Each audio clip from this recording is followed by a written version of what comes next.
Yeah, all kings on the throne. It's all of us. You are not alone. It's a brotherhood.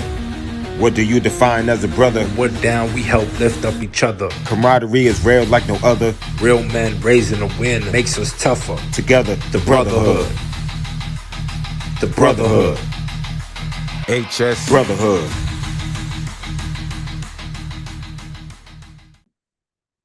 What's good, beautiful people? Welcome back to the HS Brotherhood podcast. We're on season 2. I'm Joey Torrey. Sitting to the right of me is my broski. Introduce yourself, my guy. What's going on, everybody? Welcome back to the second season. It's HS Open Wounds, Parish. We here. The Brotherhood is back for the second season. And we got a special guest here today. Special guest. What we got today? Today we have Barry, aka HS Ireland. Barry, how you doing today? I'm doing very well. Greetings from the west coast of Ireland to you guys. Thank you for joining us. Barry and I met for the first time back in SHSA of 2024, and it was an honor to meet you. You had so much information, so much insight, and it was just refreshing to see like another man out in the world raising awareness across platforms. So one main reason I brought you on the show today is for you to tell the audience your story, what it was like for you growing up as a man Sure, living in the UK, and some of the differences we may not know about that we have to live with, or you guys have to live with in the UK versus sure. us here in the US. So whenever you feel good, you can start, sir. Well, thank you, Joey. Yeah, it was a pleasure meeting back in SHSA in October. Uh, Yes. I haven't met too many other men with HS, so it was great to connect with you and Pedro, who spoke at it, and there was a few other guys at it. That was quite good. Um, my story started a long time ago, Joey. I woke up one morning. I just started high school. That was almost 4 decades ago, and I woke up with a pain in my backside. And that Mm. pain has persisted in some form or other right up until the present day almost. I just started high school. I was about 13 or 14, and it was, I didn't know what was happening. It's a Mm. time of life when you're very conscious about your body. You're very sensitive about your body, and over the coming days, pain got worse. And then after about 5, 6, 7 days, I was in school one day, and a guy sitting behind me thumped me on the shoulder and said, "Barry, I think you sat in something," because it had ruptured and the stain had become visible on the seat of my pants. So I Mhm. did what anyone would do. I went out to the bathroom. I tried to clean up as best I could. And I remember thinking to myself, "Wow, there's tremendous relief there. That's great that it's over. Next, I'm glad to see the back of that." And sure enough, it happened again.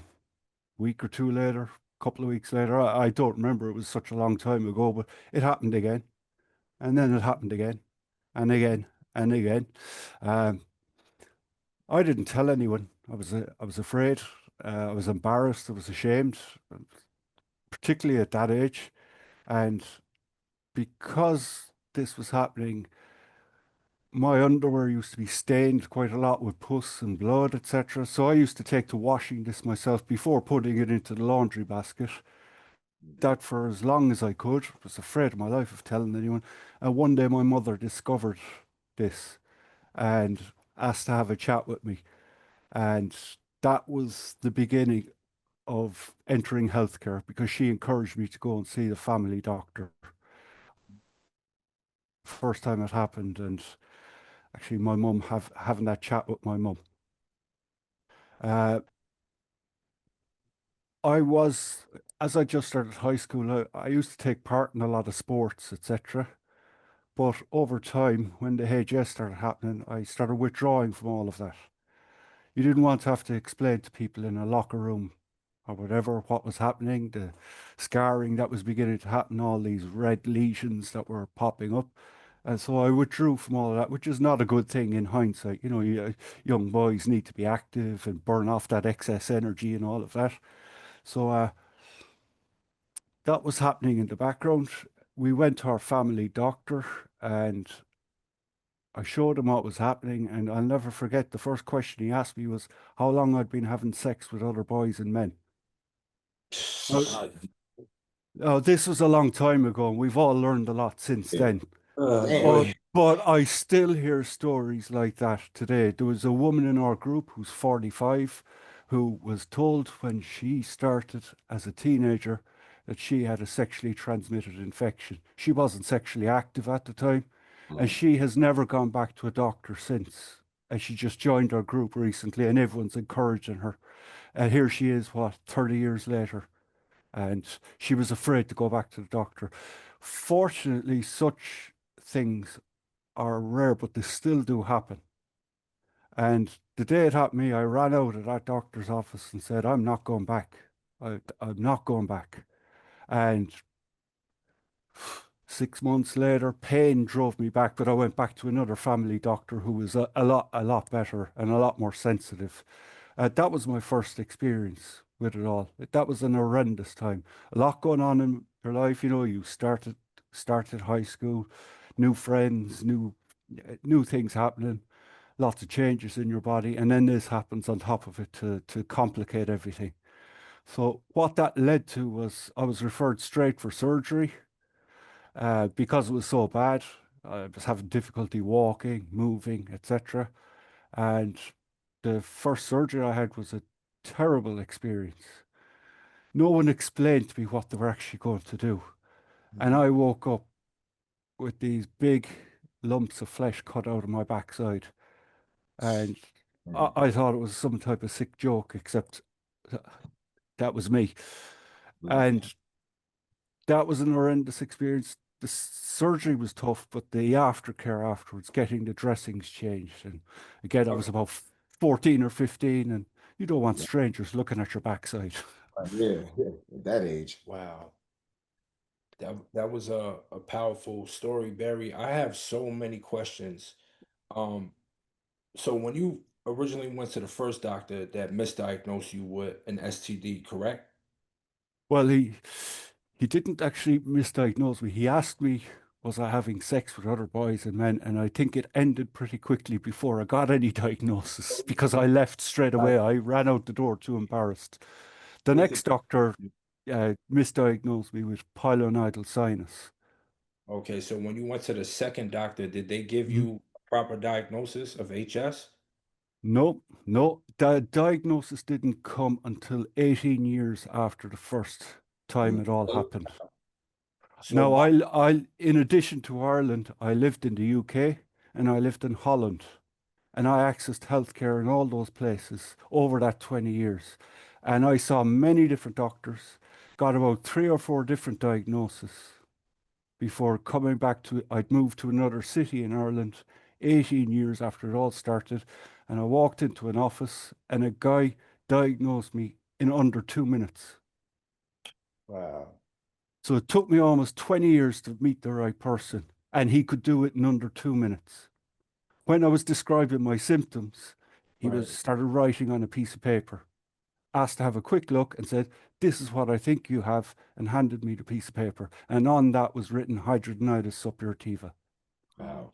Now, can you talk about that experience because you went for so long being misdiagnosed, not knowing what exactly is going on with your body, and then fast forward up to the point that you actually received this proper diagnosis. Can you speak about the feelings you were experiencing at that time? How did it feel? Because you kind of take me back to when I got my diagnosis. For me, it was like a bittersweet moment because I always felt like there was something more than what the doctors were originally telling me.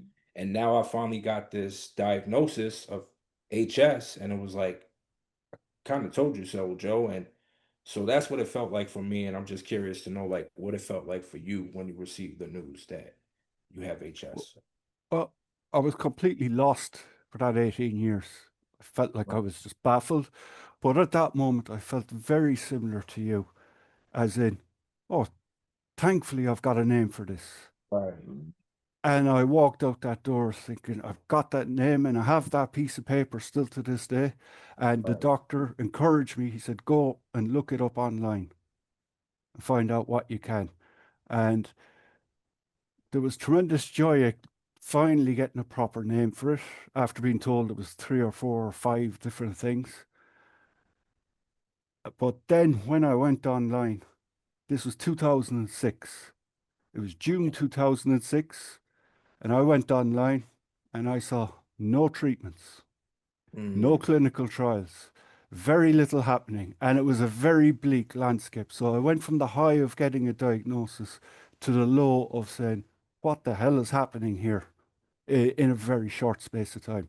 Extreme high to extreme low, just like that. wow. So you finally received your diagnosis, and much like many of us in the community, we're just still left with like doing all the work. Like, here's your diagnosis, and you still have to do more research and still kind of feeling empty because now you just got a Yep, name, but you go to search online, no resources are available. exactly, yes. And things have changed a lot today, as in there's a lot online, but when went online, there was very little back in 2006, very little happening in terms of research. The HS Foundation, I think, had only just started around that time, but they didn't have a presence online. Similarly, with the guys in Europe and all around the world, there was no visible presence as such online. And that doctor that diagnosed me, he was a family doctor, and he was very honest with me, and he said, "There's very little I can do for you. I'm Wow. going to refer you to a dermatologist. They have things they can do, but I can do very little for you." And then there was that waiting. It took a few months before I saw a dermatologist. So again, I was lost Right. um, in that waiting period, hoping that the next guy I saw would have something solid and tangible to offer me. Right. Because for that 20 years between the start of it all and getting diagnosed, it was surgery after surgery after surgery. And I was always living for the next surgery, saying, the next one will fix me. And sometimes it helped for a while, a few weeks, a few months, even a few years at some point, but it always came back. Always. And it was always just wait for the surgery, do the recovery, and then hope and see how long you could get out of it. And at that point, your pals are going traveling, you're trying to do things in life. And I always put that on the back burner because I was always hoping for the next surgery that will fix it. I put my life on hold, on pause for that. So surgery was surgery the only option, or were there treatments available that they brought to your attention? The Any only treatment? the only other treatment that was offered around that time were antibiotics, which never really helped me. Right. And we tried those for a few months, and then it'd be okay. You need to go back for more surgery now, and that was it. Antibiotic surgery, antibiotic surgery, antibiotic surgery. Antibiotics or surgery were the only two Mhm. treatments you can use to help manage your Yep, HS. yep. So That this back that was then, about it for a long time. Yep. right? So like, can you talk about like what are some of the treatments available today out in the UK? Well, I'm in Ireland, Joey, and we follow the European guidelines. And they just published a new set of guidelines, which are quite comprehensive. And they have lots of different options, uh, starting off on the antibiotics right up to the biologics. And they also distinct one of the unusual things these new guidelines do is that they distinguish between different types of HS. If you're actively flaring, for instance, if you've got inflammation, Mhm. they'll say stick to the medicines. But if you've no inflammation and it's reached a certain stage, they'll suggest medicines and surgery together. And they're beginning to recognize that it's not just one size fits all. Right. Different things work for people. Different, Different things work for different people. Yeah. Different strokes for different folks and all of that. absolutely. So there's a lot more treatment options. And I'm lucky in that I've found a few things that have helped me enormously and have given me back some of my life. And, long may that continue. But I'm confident that even if that stopped working tomorrow, at least there are other options. We can try treatment B or treatment C. There's a plan B, a plan C, a plan D. There are alternatives there, which didn't exist for a long, long time. I mean, the past 2 years, we've had two new treatment options in Europe, as you've Mhm. got in the US, and there's more in the pipeline. So there's plenty of reason to be hopeful. I didn't Right. have that for a long time, Joey. There was nothing. There was absolutely nothing. Wait for the next surgery. That was about it. And surgery was the main treatment for a long, long time for people. No, Even before me, for the many, it's almost 200 years since HS was first described. And surgery was the main option for most of that time. We're living perhaps at the best time in terms of HS treatments because at least there are options. Absolutely. Can you also speak about what made you get into advocacy? Because I'm a big fan of your work and everything you do. So I'm just curious to know, like, how did you get into advocacy? What was there anything distinctive that stood out to you that made you say to yourself that you wanted to get in here and change? Uh, Sure, yeah, yeah. I always thought somebody should do something about this. right. That was always at the back of my mind that there's so much that needs to be done. Somebody should do something. And then one day I was on a big walk and I had a moment where I realized I am somebody. Like you Mm, are somebody. Like Parish is somebody. Like each and every one of us is somebody. And if you want to make something happen, just do it. It may not be perfect. You may not get it right, but doing something is better than nothing. And there's plenty of things to do in this space. And we can all find what works best for each of us. But there was just one moment I realized I am somebody and I can do something. Joey, I used to work in scientific research for years. right. And I was a clinical researcher when I got diagnosed. And that was also a bittersweet moment because I went into that office as somebody who was researching, trying to help people do things for the better. And I walked out of that office as someone who needed help. Mhm. And I always thought I could help simplify the complex language that a lot of the researchers use. HS is very complex Right. and it doesn't need to be that way. And I spend a lot of time, say, translating the research into something that most people can understand. And that's what I do in our group here in HS Ireland. I try and translate it and just help people who are trying to understand what's happening. I'm not getting it right all the time, but I'm doing something, and Oh, it's helping some people, I think. you're doing excellent work. I said I'm a big fan. I learned so much from you. Like you simplify everything, plain language. You're taking the difficult and making it easy so the community can understand like this condition in simplest terms. So thank you, Barry. I've always been a fan. And a lot of people tell me this because I'm from Brooklyn and I have an accent. So I don't get to say this to many people, but I love your accent. So Likewise, Joey, likewise. There's a strong yeah, connection I mean, between. real quick, Terry, man. Like after really listening to your story, like I haven't heard a lot about you, but like listening, like you are an inspiration to me.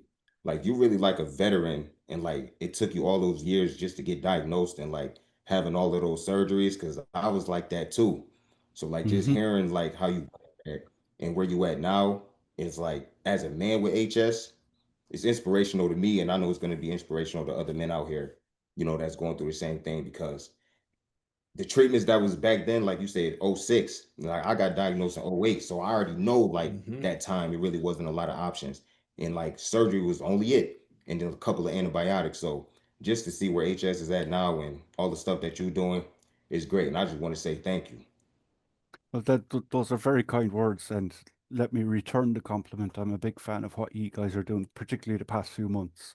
Um, your presence online, it's great to see other men online because even within the group that I help run here in Ireland, we're almost 2,000 people. We're a private support group, an online space, and about 96% of them are females. Men are from Mars, women are from Venus, is an old expression saying that women talk about things men don't. And even the men that are within our group don't really say much. They're very quiet. Right. And I got to share one thing with you.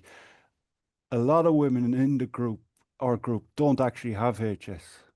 They're in there because their brother has HS, their father has HS, their son has HS, and the male in their life is too afraid to to to speak with Uh, others about it. So they're in trying to find the information for the person they love, that man in their life that they love. And that's something that that's why I think what you guys are doing is great. You know, even just publicly getting out there, showing yourselves, it's going to be an inspiration for other men. I know that because we've had our group going for over 10 years, and there's a lot of people in the group, male and female, who never say anything. They're there in the shadows. And as an administrator, I get to see how many people are active, and I get to see all this data. And I know that there's many people who come in, they read everything. They're too afraid to contribute. They don't contribute for whatever reason, but they're there and they're in the shadows. And from time to time, people will contact me and say, I got diagnosed because I heard you speaking on a radio or some of the work you did. And I just wanted to say thanks. And if one person is saying that, there's probably others who aren't. So you will never know how helpful your work is. But by being there, you are helping an awful lot of people, helping them to come forward. just showing up. Just Yeah, showing up. That's Right. all you have to do sometimes. So once again, thank you, Barry, for all the wonderful work you do. I hope to continue to work with you in the future. If anyone likewise. there who's watching and listening and they're curious about getting in contact with you, how can they reach you? What platforms are you on? Well, if they visit our website, hsireland.ie, that's links to all our socials. We're on quite a few socials: Facebook, Twitter, X, LinkedIn, Instagram, YouTube, etc., etc. All our details are there. So just hsireland.ie. Wonderful. Thank you for your time, Barry. You're truly an inspiration, like Parish was saying, and I look forward to collaborating with you in the future. Thank you for your time, brother. Thank you. Likewise, and thank you, Parish. Thank you, Joy. It's been a pleasure, and keep up the great work, guys.